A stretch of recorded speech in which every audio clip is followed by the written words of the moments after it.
Welcome. Today we will discuss 10th class 4th unit pair of linear equations.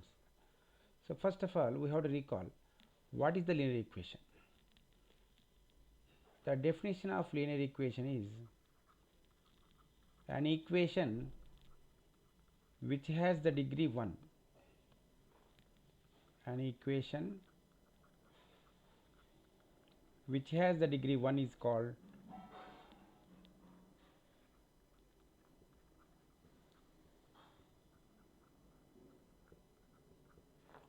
linear equation. So what is the definition of a degree? Degree means the power of the variable is called degree. So in the equation or in the polynomial, the power of the variable. So you see how to see the power of the variable.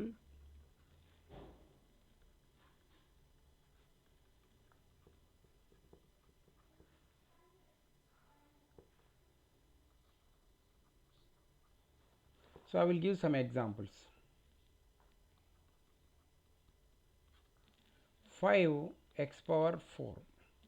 For this polynomial, it is a polynomial or it is a monomial. Monomial means it has only one term, or it is also called as a polynomial. Suppose if you want to make this polynomial equation, then we can write is equal to 0. So if there is any equal to symbol, then it is called an equation. In this we have to write the degree. The power of the variable is called degree. That's why here x is the variable, it has the power 4. That's why its degree is 4. Suppose I will take one more example, that is 3x minus 2y equal to 0. This is also one equation. So in this equation it has two terms, 3x is one term, minus 2y is another term. Here also we have to write the degree. Here the variable is x, so it has the power nothing, that means it has the power 1. And for this term also we have to write the same degree. Y has the power nothing, that means it has 1. So degree for both the monomials, 3x is one monomial, minus 2y is another monomial. So its degree is 1, its degree is 1. So among the two, which has the highest degree? 1 is the degree. So the total equation's degree is 1. So here we see the definition of linear equation. An equation which has the degree 1 is called linear equation. See this? So its degree is 1, that's why it is called linear equation. And we take one more example.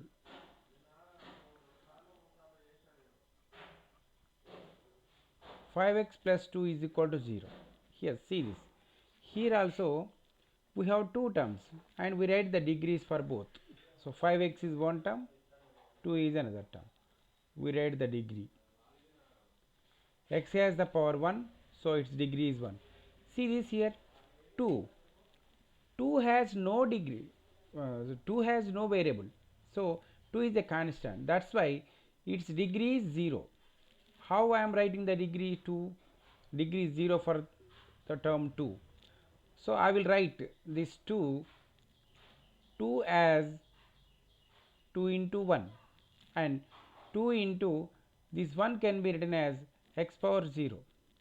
So we know that variable power 0 is 1, or any number to the power 0 is 1 other than 0 base. So its degree is 0. Not only for the 2, for any number, any constant, its degree is 0.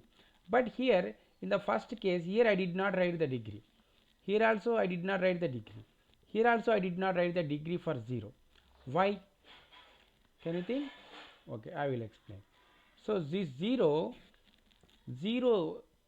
we can write 0 as 0 into any number or any variable. Suppose one person is writing this 0 as 0 into x power 10. Now its degree will become 10. And another person, if he supposed to write this 0 as 0 into y power 15.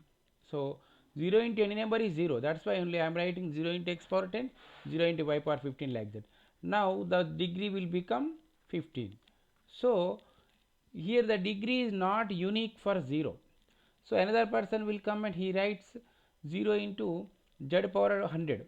So then its degree will become 100.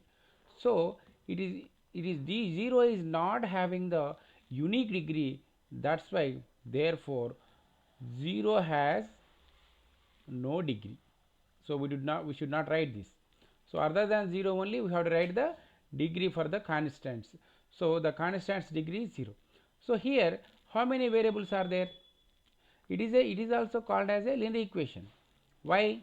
Because its degree is 1 among the two. The highest degree is 1.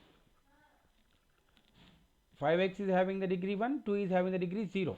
Among the two, 1 is highest. That's why degree is 1. So if the degree is 1, then this is called linear equation. In these three cases, example 1, example 2 and example 3, in these three cases we have to observe one thing, that is here only one variable but its degree is 4. Here we have two variables x and y, so its degree is 1. That's why this is also called as linear equation, but it has two variables. That's why it is called as linear equation in two variables. And here the degree is 1. This is also called as linear equation, but here the variable is only 1. That's why if this is also called as linear equation, but only one variable is left here. That's why this is called simple equation.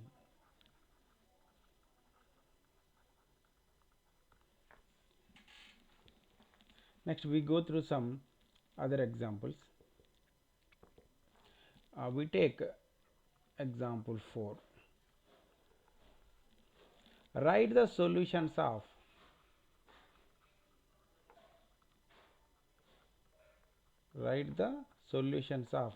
x plus y is equal to 6.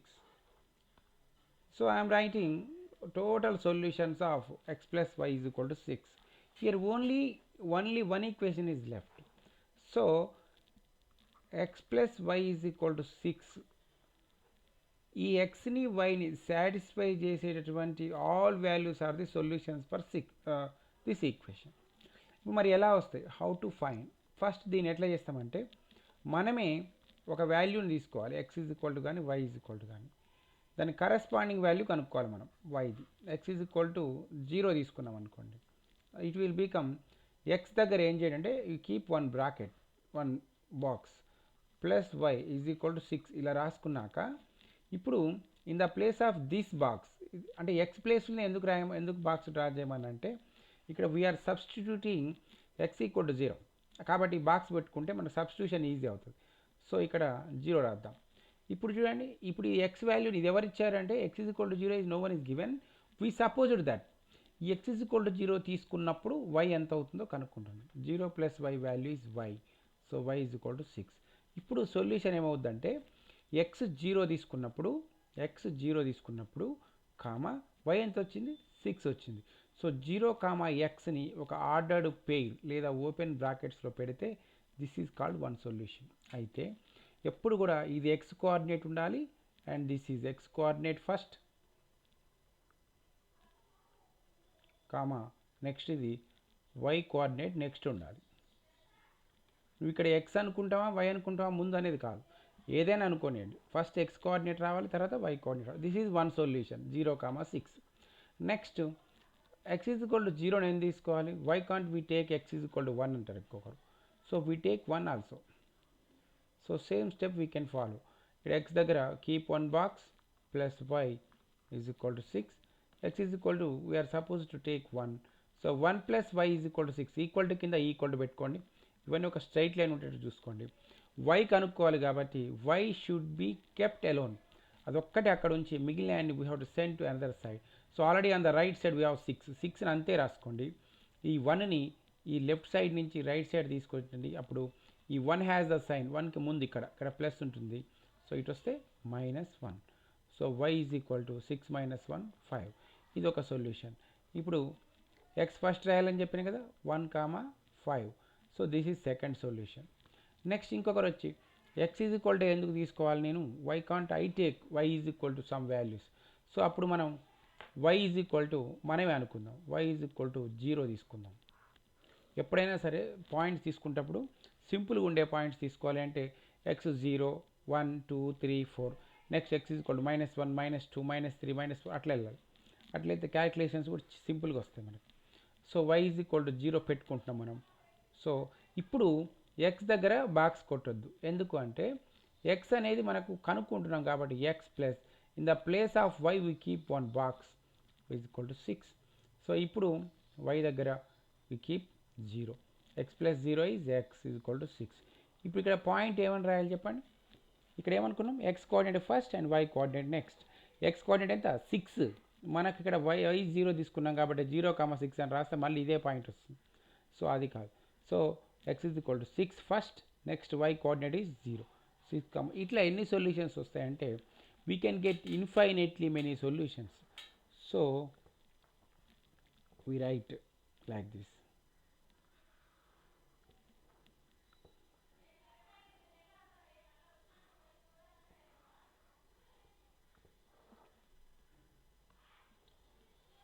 So x plus y is equal to 6 has infinitely many solutions.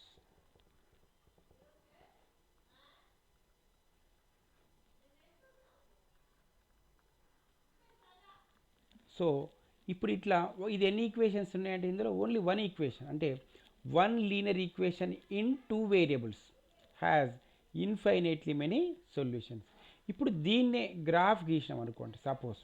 ఇప్పుడు ఈ పాయింట్స్తోనే if you draw the graph, then అప్పుడు ఆ graph ఎలా ఉంటుందో చూద్దాం ఒకసారి.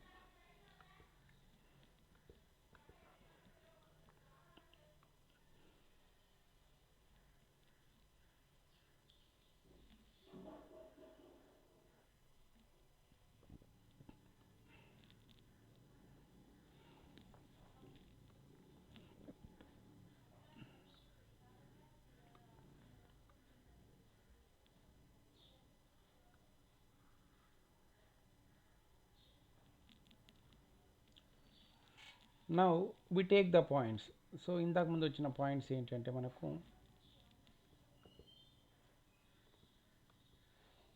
0,6 1,5 6,0 కదా. I will draw the points here. ఇప్పుడు ఈ పాయింట్స్ రాగానే అంటే మనం ఒక బాక్స్ డ్రా చేసుకొని ఆ బాక్స్లో పాయింట్స్ పెట్టుకోవాలి.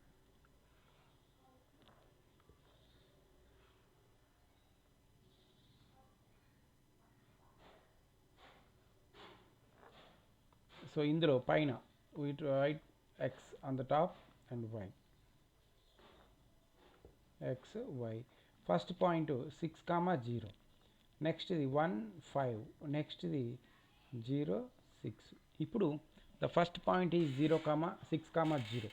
ఇప్పుడు దీంట్లో దీన్ని ఏమంటామంటే కార్టీజియన్ ప్లేన్ అంటుంది.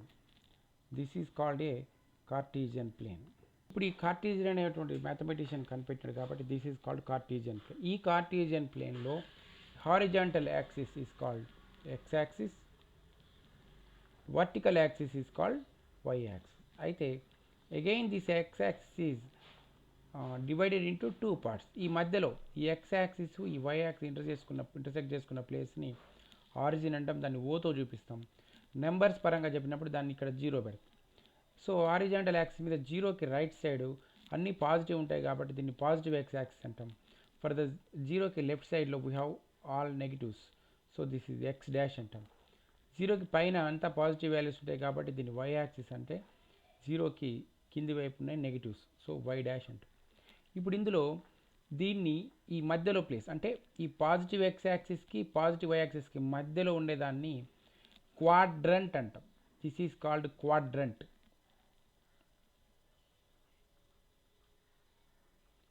క్వాడ్రంట్లో ఫస్ట్ క్వాడ్రంట్ కాబట్టి this is first quadrant, that's why it is called as Q1. Next ఈ యాక్సిస్ కాకుండా ఇప్పుడు చూడండి ఇందులో యాక్సిస్ తీసుకోవద్దు, యాక్సిస్ కాకుండా మిడిల్ ప్లేస్. సపోజ్ దీన్ని ఒక రూమ్ లాగా ఊహించుకుంటే రూమ్లో ఈ గోడలు ఇవి. So these are the walls of a room. Except these walls the remaining space is called quadrant అట్లా. So this is second quadrant, దాన్ని క్యూతో చూపిస్తాం. అంటే చూడండి ఇక్కడ రైట్ టు లెఫ్ట్ వెళ్తాం, నెక్స్ట్ రైట్ నుంచి కిందికి వస్తాం.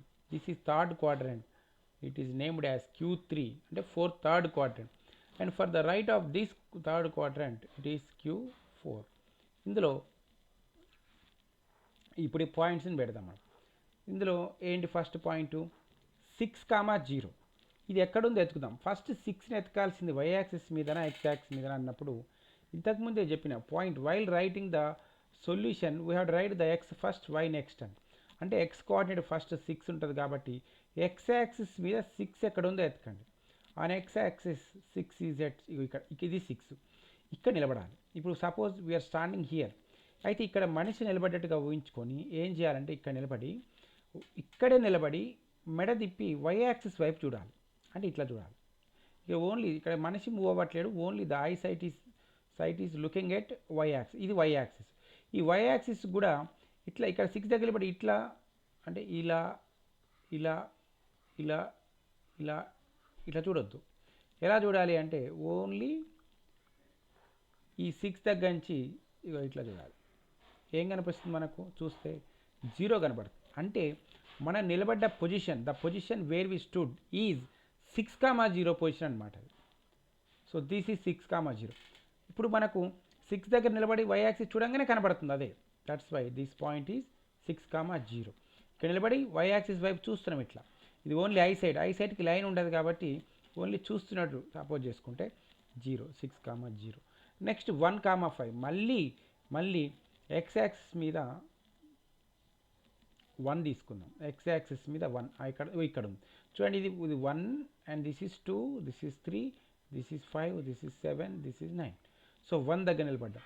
మళ్ళీ ఇంతకుముందు లాగే సేమ్ సిచ్యుయేషన్ 1 దగ్గర నిలబడి ఏం చేయాలి అంటే y యాక్సిస్ వైపు చూస్తాం. ఇట్లా ఏం కనిపిస్తుంది మనకు 0. సో 1 దగ్గర నిలబడ్డ పొజిషన్ పేరు ఏంటంటే 1,0.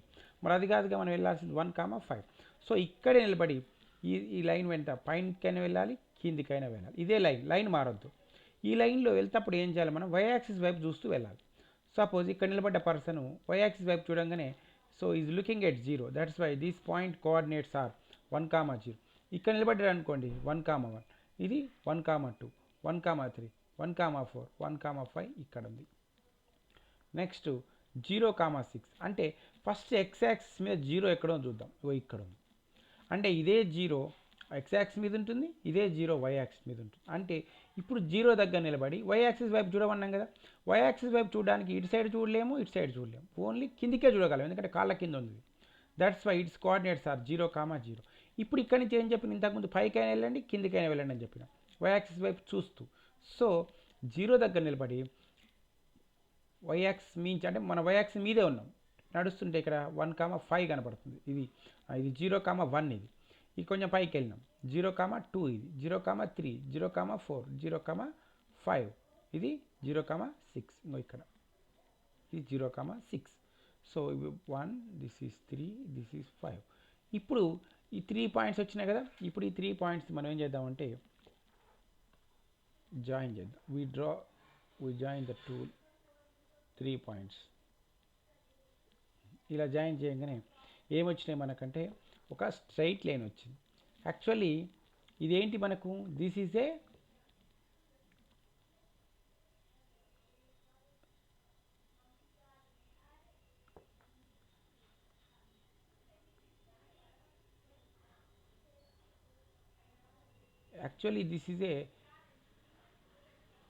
Linear equation in 2 variables. Linear ఈక్వేషన్ని గ్రాఫ్ రూపంలో చూపిస్తే మనకి ఏమొచ్చిందంటే ఒక స్ట్రైట్ లైన్ వచ్చింది.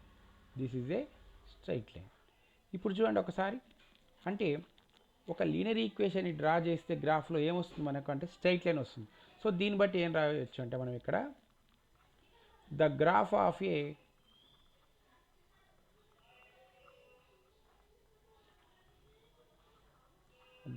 Of a linear equation is a straight line.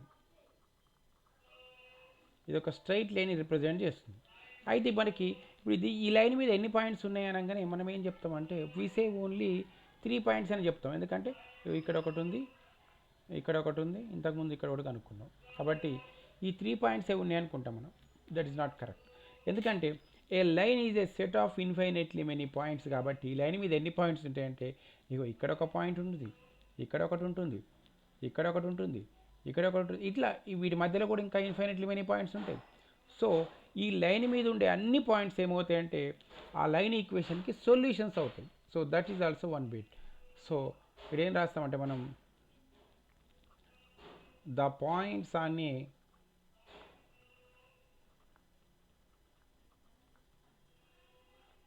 the points the all the points which are on the straight line are the solutions of that line. So ఇట్లా మనకు ఎన్ని solutions వస్తాయంటే infinitely many solutions వస్తాయి. Next మనం ఇంకొక question చేద్దాం.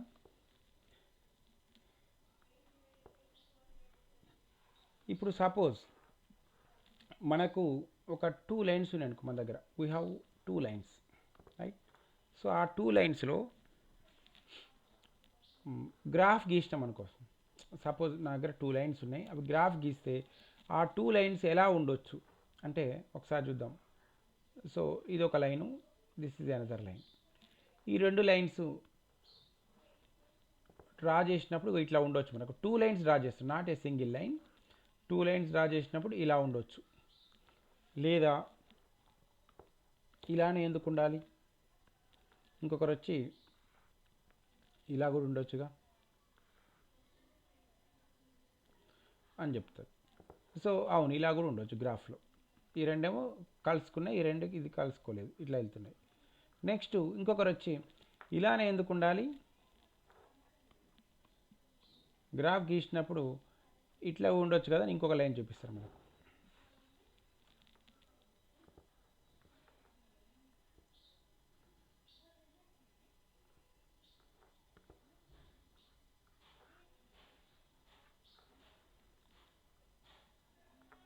ఇంకొక line దీని మీదనే చూపిస్తారు మనకు.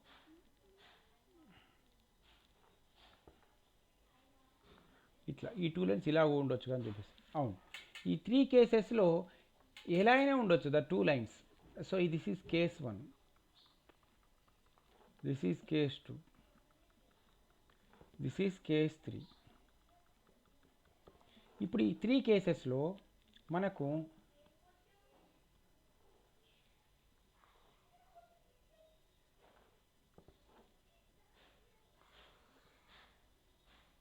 ఎలా అయినా ఉండొచ్చు లైన్. 2 లైన్స్ డ్రా చేసినప్పుడు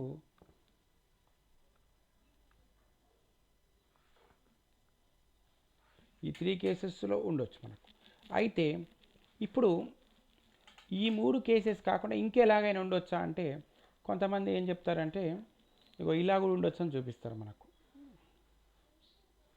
ఇలా కూడా ఉండొచ్చు కదా అని చెప్తారు. ఇక్కడ ఒకసారి అబ్జర్వ్ చేయండి. స్ట్రెయిట్ లైన్ అంటే ఏంటి, what is meant by straight line? Straight line అంటే it is not limited to this particular length. ఇది ఇంకా ప్రొడ్యూస్ చేయొచ్చు కదా ఇట్లా. ఇప్పుడు స్ట్రైట్ ఇట్లా వెళ్ళిపోతుంది, ఇంకా వెళ్ళిపోవచ్చు కదా స్ట్రైట్గా. సో అంటే ఇదే వస్తుంది కదా మనకు. దట్స్ వై ఈ 3 కేసెస్ తప్ప ఇంకొక కేసు ఉండడానికి ఛాన్స్ లేదు ఇందులో. మరి ఈ ఫస్ట్ కేసులో ఉన్నటువంటి లైన్స్, ఈ లైన్స్ని వాట్ వీ కాల్ దెమ్, ఈ 2 లైన్స్ని ఏమంటామంటే ఇంటర్సెక్టింగ్ లైన్స్ అంటాం.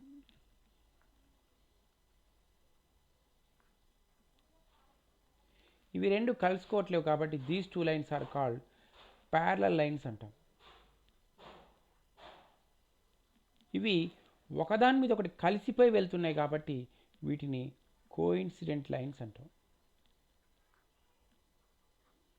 అంటే ఒక 3 లైన్స్ ఇచ్చినప్పుడు గ్రాఫ్ గీస్తే, ఒక 2 లైన్స్ ఇచ్చినప్పుడు గ్రాఫ్ గీస్తే ఈ 3 కేసెస్లో ఏదో ఒక కేసులో కంపల్సరీ ఉంటుంది. ఇప్పుడు ఇవి గ్రాఫ్ గీసిన తర్వాతే తెలుస్తుంది మనకు. ఇప్పుడు ఈ గ్రాఫ్ గీస్తేనే మనకు అర్థమైపోతుంది మరి ఇట్లా వస్తుందని. అయితే without drawing the graphs we have to say that the 2 lines are intersecting అని చెప్పాలి, లేదా దే మే బీ ప్యారలల్ అని చెప్పొచ్చు, లేదా దే కోఇన్సిడెంట్ అని చెప్పొచ్చు. మరి ఎలా చెప్తాం అంటే దీనికి ఇంకా కొంచెం మనకు ఇంకొంచెం ముందుకెళ్దాం. The general form of A,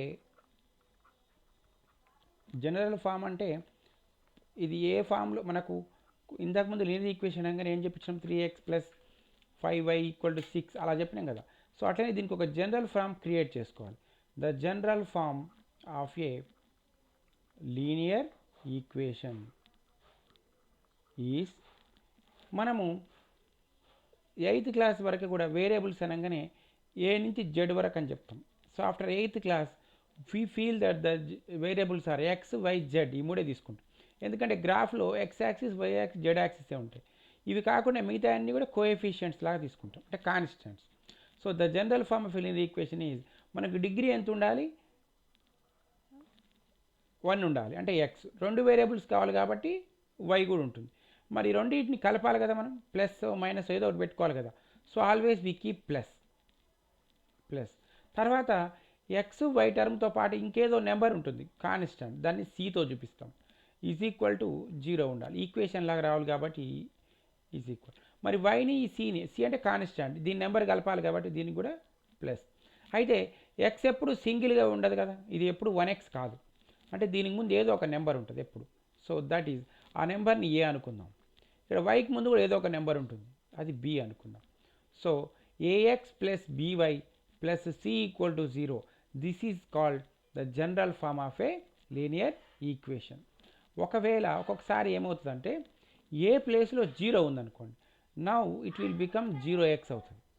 plus b y plus c equal to 0 ఉందనుకోండి, ఇప్పుడు ఇది లీనియర్ ఈక్వేషన్ అవుతుంది, కాకపోతే 1 వేరియబుల్లో. ఓకే, ఇది కూడా, ఎందుకంటే 0x అంటే ఇది ఉండదు, ఇది y డిగ్రీ 1. ఒకవేళ ఇక్కడ b కూడా 0 అయిందనుకోండి, అంటే ఇట్లా ఉంటుంది, 0x plus 0y plus c is equal to 0 అయిందనుకోండి, ఈ రెండు వెళ్ళిపోతాయి, ఇంక ఉండవి. సో మనకు మిగిలేదు సి. సి అంటే నెంబర్ కదా. So in the place of c which if you take 3 equal to 0 అవుతుంది. సో అప్పుడు ఇది లీనియర్ ఈక్వేషన్ అవ్వదు. కాబట్టి ఇక్కడ ఏం జరగాలి, మనకు ఏబీలు రెండు ఎట్ ఏ టైం 0 ఉండొద్దు. అంటే ఏదన్నా ఒకటి ఉన్నా ఏం కాదు, కానీ if these two should not be 0 at a time. మరి దీన్ని కండిషన్ రూపంలో ఎలా రాస్తామంటే, ఈ ఏని స్క్వైర్ చేస్తే, బీని స్క్వైర్ చేసిన తర్వాత ఈ రెండు యాడ్ చేస్తే అవి రెండు 0కి ఈక్వల్ కావద్దు. This is the condition. స్క్వైరే ఎందుకు చేయాలి, స్క్వైర్ చేయకుండా 2 యాడ్ చేస్తే 0 రాకుండా ఉంటే సరిపోద్ది కదా అని అనుకున్నారనుకోండి. ఏ ప్లేస్లో సపోజ్ -3 రాసినాం, బి ప్లేస్లో +3 రాసినాం, సి ప్లేస్లో ఏదో రాసినాం. ఇప్పుడు ఇది లీనియర్ ఈక్వేషన్ అవుతుందా అంటే ఇది అవుతుంది. ఇప్పుడు మనం ఒకవేళ స్క్వేర్ చేయలేదనుకోండి, కండిషన్లో -3 + 3 ఏమవుతుంది, 0 అవుతుంది. మనం ఇక్కడ ఏమనుకున్నాం, స్క్వేర్ చేయకుంటే ఏమవుతుంది అనుకున్నాం కదా. స్క్వేర్ చేసినాము, స్క్వేర్ చేయకుండానే ఇక్కడ ఆన్సర్ చేస్తే 0 వచ్చింది అనుకో, అప్పుడు ఇది లీనియర్ ఈక్వేషన్ అవ్వదని అవుతుంది కండిషన్లో. కానీ మరి ఇక్కడ లీనియర్ ఈక్వేషన్ అవుతుంది కదా. సో అందుకే స్క్వేర్ చేస్తే నెగిటివ్స్ ఉండవు, అంటే నెగిటివ్స్ లేకపోయినా కానీ వాటిని యాడ్ చేసే 0 ఎప్పుడు వస్తుంది అంటే ఆ రెండు 0 అయినప్పుడే.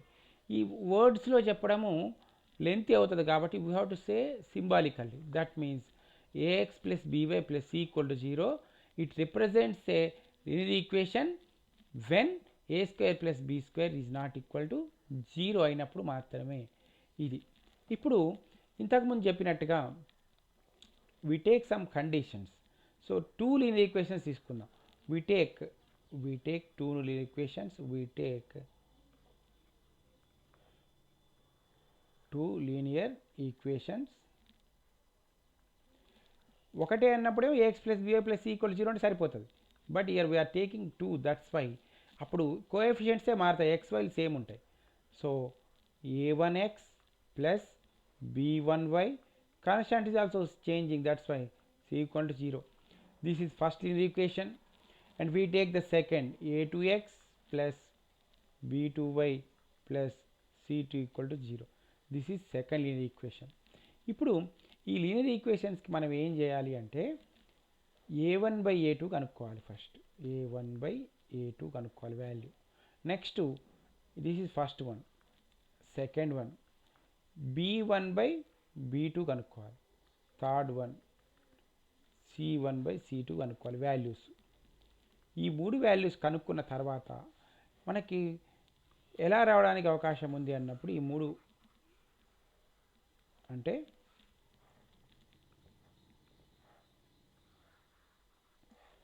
ఇందులో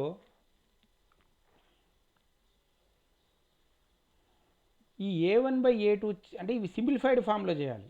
అంటే సపోజ్ 2/4 వచ్చింది అనుకోండి, క్యాన్సిల్ అవుతే క్యాన్సిల్ చేయాలి. a1/a2 వాల్యూ B1/B2కి నాట్ ఈక్వల్ రావచ్చు, అంటే A1/A2 B1/B2 డిఫరెంట్గా ఉండొచ్చు. ఈ కేసులో C1/C2తో సంబంధం లేదు మనకు. No need to check for, అంటే C1/C2 రాసినప్పటికీ ఈ రెండింటితో దీనికి ఏం రిలేషన్ అవసరం లేదు C1/C2. ఇలా ఉన్నప్పుడు ఏంది, if A1/A2 not equal to B1/B2 అయిందనుకోండి, అప్పుడు మనం గ్రాఫ్ గీసినాం అనుకోండి, the two lines will be intersecting lines. Next one, ఇప్పుడు ఒకవేళ A1/A2 వాల్యూ B1/B2కి ఈక్వల్ అయిందనుకో, అప్పుడు ఇవి రెండు ఈక్వల్ కాలేదు కాబట్టి C1/C2 దగ్గరికి వెళ్ళలే. కానీ if two are equal then definitely we have to check for C1/C2. ఒకవేళ ఈ రెండింటికి ఎంత వచ్చిందో సింప్లిఫైడ్ ఫాము దీనికి అంత రాలేదనుకోండి, అంటే నాట్ ఈక్వల్ ఉందనుకోండి, అప్పుడు the two lines are parallel lines అవుతాయి. నెక్స్ట్ ఒకవేళ అది కూడా ఈక్వల్ వచ్చింది అంటే A1/A2 equal to B1/B2 equal to C1/C2 వస్తే అప్పుడు ఆ టూ లైన్స్ ఏమవుతాయి అంటే కోఇన్సిడెంట్ లైన్స్ అవుతాయి. ఇట్లా ఈ కోఎఫిషియంట్స్ని బట్టి here we're establishing a relation between the coefficients of two linear equations. ఈ కోఎఫిషియంట్స్ యొక్క రేషియోని బట్టి, ఇది రేషియో అంటాం, A1/A2 ఈజ్ నథింగ్ బట్ రేషియోని బట్టి ఆ గ్రాఫ్ గీస్తే ఆ టూ లైన్స్ ఇంటర్సెక్టింగ్ లైన్స్ రావచ్చు, ప్యారలల్ లైన్స్ రావచ్చు, కోఇన్సిడెంట్ లైన్స్ రావచ్చు. ఇప్పుడు ఈ ఇంటర్సెక్టింగ్ లైన్స్కి ఏముంటుంది, ప్యారలల్ లైన్స్కి ఏముంటుంది, కోఇన్సిడెంట్ లైన్స్కి ఏముంటుంది అనేది ఒక బాక్స్లో చూద్దాం.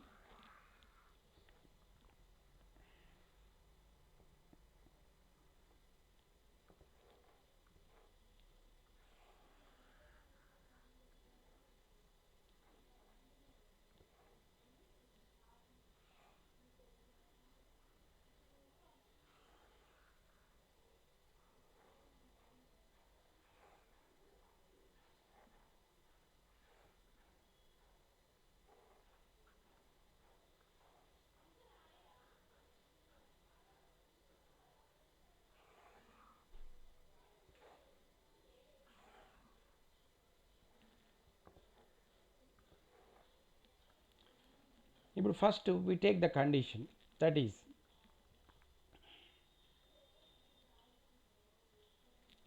ఇక్కడ మనకు A1/A2 not equal to B1/B2 వచ్చిందనుకోండి, అప్పుడు ఆ టూ లైన్స్ ఎలా ఉంటాయని చెప్పిన ఇంటర్సెక్టింగ్ లైన్స్ అవుతాయి. The two lines are intersecting lines. మరి ఇంటర్సెక్టింగ్ లైన్స్కి ఎన్ని పాయింట్స్లో ఇంటర్సెక్ట్ అవుతుంది, ఒకటే పాయింట్ కదా, అంటే వన్ సొల్యూషన్ ఉంటుంది. ఇక్కడ ఓన్లీ వన్ సొల్యూషన్ ఉంటుంది. ఇప్పుడు ఎప్పుడైతే వన్ సొల్యూషన్ వస్తుందో అప్పుడు ఆ టూ లైన్స్ ఇంటర్సెక్టింగ్ లైన్స్ అంటూ ఇంకొక పేరు కూడా ఉంది, వాటిని ఏమంటామంటే ఇంటర్సెక్టింగ్ లైన్స్ అనడంతో పాటు వీటిని the two lines are consistent అంటూ కూడా అంటాం, అంటే కన్సిస్టెంట్ లైన్స్ అంటాం. అయితే ఇక్కడ సొల్యూషను అనేది వచ్చిందా రాలేదా అనే దాన్ని బట్టి ఉంటుంది కన్సిస్టెంట్ లైన్స్ అంటే.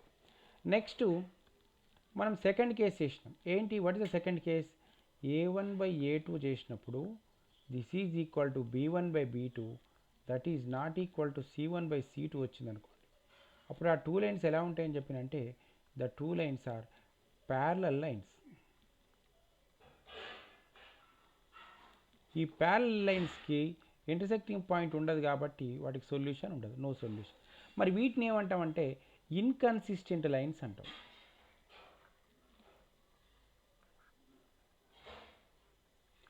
మళ్ళీ వి సీ ద థర్డ్ కేసులో A1/A2 that is equal to B1/B2 that is equal to C1/C2 అయితే అప్పుడు ఆ టూ లైన్స్ని ఏమంటామంటే కోఇన్సిడెంట్ లైన్స్ అంటాం. వీటికి సొల్యూషన్స్ ఎన్ని అంటే మనకు టూ లైన్స్ కామన్ పాయింట్సే కదా మనకు సొల్యూషన్స్ అనేది. ఇంటర్సెక్టింగ్ లైన్స్ అంటే ఇగో ఇలా ఉంటాయి, ఇది ఈ ప్యారలల్ లైన్స్ అంటే ఇలా ఉంటాయి, ఇంటర్సెక్టింగ్ లేదు. మరి కోఇన్సిడెంట్ లైన్స్ అంటే ఒకదాని మీదనే ఉంటాయి అవి. కాబట్టి ఎన్ని సొల్యూషన్స్ ఉంటాయి, ఇవన్నీ సొల్యూషన్సే కదా. సో ఇట్ హ్యాస్ ఇన్ఫైనైట్లీ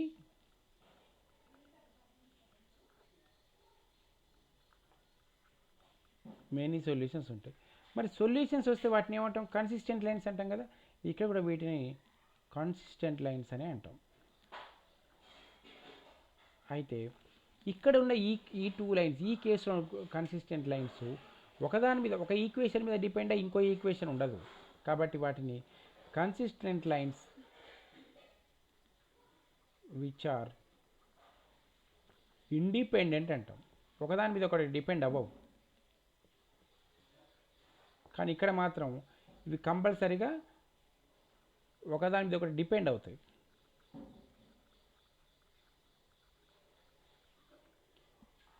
ఈ ఫస్ట్ లైన్ రాసినాం అనుకోండి, దాన్ని బట్టి సెకండ్ లైన్ రాయాల్సి వస్తుంది కంప్లీట్గా. సో ఇవి ఇక్కడ కన్సిస్టెంట్ లైన్సే కానీ ఇండిపెండెంట్ డిపెండెంట్ అంటే రెండో లైన్ ఈక్వేషన్ మొదటి దాని మీద డిపెండ్ అయి ఉంటుంది. ఇప్పుడు ఇది ఈ టేబుల్ మనకు ఇందులో ఫస్ట్ది heading. What is the heading here? This is the condition. ఇది type of lines. Next number of solutions. ఇక్కడ కూడా